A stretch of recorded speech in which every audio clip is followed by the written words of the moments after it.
essa visão. Porque criança se fala de quê? Obra. Quando fala de criança, que Deus me fala de criança, se fala de obra que está no monturo, obra que está no meio do lixo. E aí o Senhor me levava nos Salmos 113, igreja. Se vocês puderem me acompanhar lá no Salmo 113, somente um versículo, depois da visão. Eu esqueci de falar um pedaço aqui da visão. Quando eu estava dentro daquela caverna, que eu ficava olhando aqueles bebês mexendo, tudo sujinho no meio dos lixos, mexendo, via um bode, um chifre muito grande, e ele fazia de tudo para me destruir. Ele vinha para cima de mim e esquivava, ele vinha de novo e esquivava, só que meus olhos estavam fixos lá naquele lixo, lá naqueles bebezinhos, no meio daquele lixo. Aí eu era transportado para o Salmo 113, e o versículo 7, o Senhor fala assim, ó: levanta o pobre do pó, e do lixo levanta o necessitado. Era Deus falando comigo, é Deus falando com você esta noite, que através da minha e da tua vida, vamos levantar o pobre do pó e do lixo necessitado, para fazer assentar entre meio os príncipes. Glorificado e exaltado é o nome do Senhor. E aí, igreja, glorificado e exaltado é o teu nome. E o Senhor me mandava, depois dessa visão, contar esse testemunho para a igreja, né? E o Senhor falava comigo para falar com a igreja: você é a chave que Deus escolheu.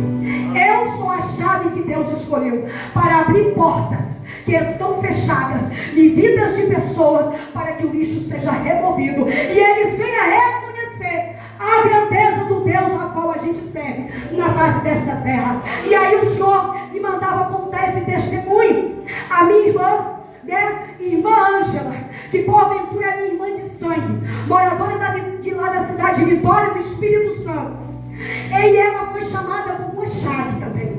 E ali o Senhor me mandava falar. Uma bela tarde, a minha irmã sai de casa lá no centro da cidade de Vitória do Espírito Santo. E quando ela chega naquele centro para comprar alguma coisa, ela se depara com um jovem. E esse jovem estava muito magro, muito sujo, o cabelo todo empolado, e ele segurando a bermuda caindo. E quando a minha irmã bateu o olho naquele jovem na calçada, e visivelmente perturbado, e ali, naquele mesmo instante, ela fala que do alto dos céus, ela sentiu um amor de Deus tão grande, comoveu o coração dela, uma íntima compaixão tão grande, que a partir daquele dia, igreja, nunca mais ela largou aquele jovem.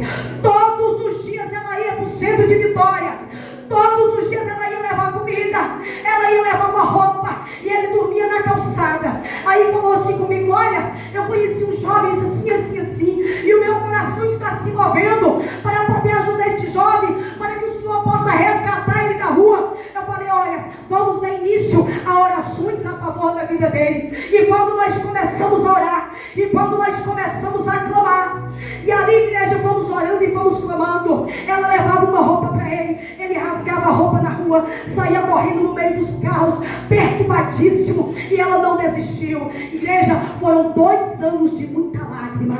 Olha o preço que tem uma alma na face da terra. Foi 2 anos de muita lágrima. Aí quando ela falava comigo, o Senhor falava: olha, aquele que leva a preciosa semente andando e chorando, voltará com seus olhos e vai se alegrar. E aí foi passando o tempo, e nós começamos a orar, a clamar, a suplicar. E eu falei: gente, Deus vai trazer à tona aonde mora o pai, aonde mora a mãe, a condição deste jovem, por que ele está passando por isso. E ali nós começamos o processo da oração.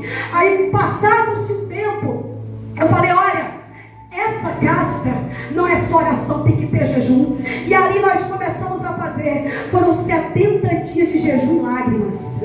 Não foi fácil, foi doído, foi sofrido, mas a gente era propósito. Vamos colocar o propósito? Vamos. Primeiro dia, segundo dia, o diabo se levantando dentro da casa dela, levantando dentro da minha casa, se levantava contra nós no meio da rua, e o jovem desaparecia, e ela ia achar ele em outro bairro. E ali foi, igreja. Aí depois desse jejum, depois de 5 meses que a gente conhecia ele tomou o primeiro banho na rodoviária de Vitória. E ali ele tomou aquele primeiro banho na rodoviária de Vitória. E ali Deus foi trazendo: olha, a mãe está em Porto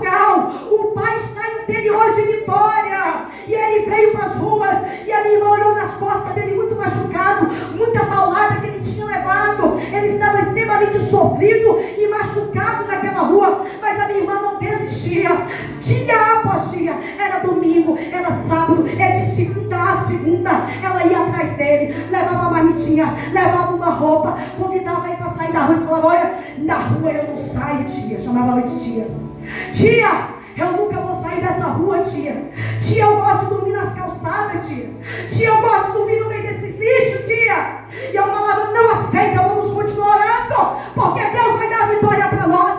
E a gente continua orando, orando, orando. E ali a gente teve notícias da mãe. Aí a mãe falou: olha, vamos montar uma kitnet para ele, porque nós cremos que ele vai sair da rua. Alugamos a kitnet, colocamos todos os móveis dentro da kitnet pela fé. Deus nos chama a viver pela fé, igreja. É a fé. E ali nós montamos aquela kitnet bonitinha, geladeira, televisão, tudo arrumadinho, só esperando ele. Aí quando foi um belo dia, igreja, a minha irmã, depois de muita lágrima, muito sofrimento, chega para ele para trazer a comida e falou: tia, eu estou cansado da rua. Tia, me tira da rua. Eita. Tia, me arranca da rua. Aleluia. Porque eu não aguento mais viver na rua. E ali foi uma felicidade tão grande. Isso já ia, igreja, para 2 anos. Esse sofrimento todo. Teve muita lágrima, teve muita coisa. Mas aí ele pediu para sair da rua. E quando ele pediu, foi uma alegria muito grande em nossos corações. Por quê? Porque teve propósito, teve jejum e, acima de tudo, teve muito amor. Se não tiver amor, você desiste. Se não tiver o amor de Deus derramado dentro do nosso coração, a pessoa desiste. Ela procurava para todo lado. Era dia após dia a alma dela se derramando em lágrimas. Mas ela falou: Deus vai dar vitória. E os comerciantes falavam: isso é lixo, isso, a vala já está aberta, isso não tem jeito não. Por que você está lutando por isso aí? Ela falava: é para a glória de Deus, é para a glória de Deus. Deus vai resgatar ele, Deus vai arrancar ele do lixo, o poder de Deus vai se manifestar a favor da vida desse rapaz. Ela batia de frente com muita fé. E ali Deus arrancou ele do meio do lixo, arrancou ele de milhares de noites, dormindo naquelas ruas de noite, aqueles papelão, aquelas cobertas. E ali Deus fez uma grande obra. E ali ela começou a conversar com a mãe, e ali ela começou a conversar com o pai. E ele tinha uma resistência muito grande dentro dele para com o pai dele. A oração continuou, a oração continuou. Aí ele falou: tia, eu quero lá ver meu pai. Podia nem ouvir falar o nome do pai.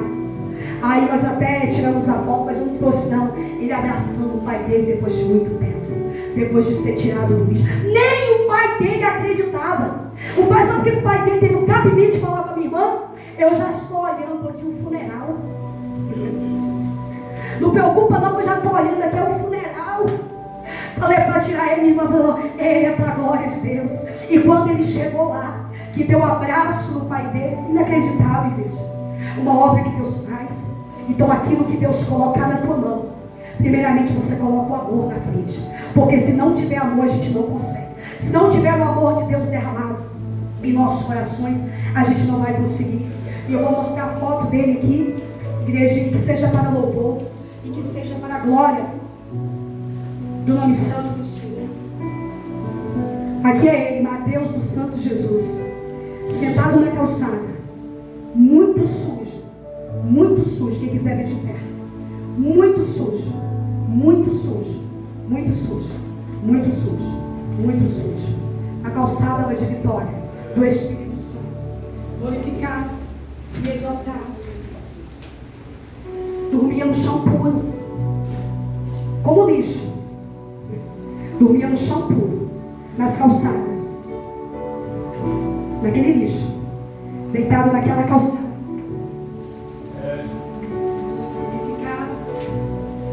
As caixas de papelão, ele estava dormindo dentro. Glorificado e exaltado. E esse é ele hoje. Esse é ele hoje. Esse é ele hoje. Glorificado e exaltado é o nome de Deus. Esse é o jovem Mateus hoje. Pele e osso. Uma obra de amor que Deus fez naquela terra. a favor da vida daquele jovem. Esse é ele hoje. Aquele que leva a preciosa semente andando e chorando, voltará com os seus frutos. Aí a mãe dele, o sonho da mãe dele é levar ele para Portugal. Ele falou, jamais eu vou para Portugal. E quando tem uma árvore aqui na beira da Teresa Cristina, que eu oro para a missionária Mônica, aí quando eu estava orando por ele, eu vi a palavra Portugal. Aí por esses dias ele falou, mãe, eu quero ir para Portugal. Eita, palavra sobre, cara. Sabe por quê? Porque Deus faz a obra completa. Aquele que começou a obra é fiel para terminar. E Deus te dá um recado de Deus. Aquele que começou a obra dentro da tua casa, aquele que começou a obra na vida do teu filho, na vida do teu familiar, ele é fiel para completar a obra. Você vai dar o testemunho, você vai glorificar o nome do Senhor, você vai render graças ao nome daquele que vive e reina eternamente, porque ele é fiel para cumprir a boa obra. Aquele que faz a promessa, ele cumpre na minha vida, cumpre na tua vida, cumpre na tua casa e cumpre na minha casa, porque ele é fiel para fazer a grande obra. E ali, igreja, tinha um louvor que eu vou convidar a missionária Mônica para estar louvando comigo para fechar. Marcou muito essa prova. Já viu que tem provas que tem louvor que marca a prova?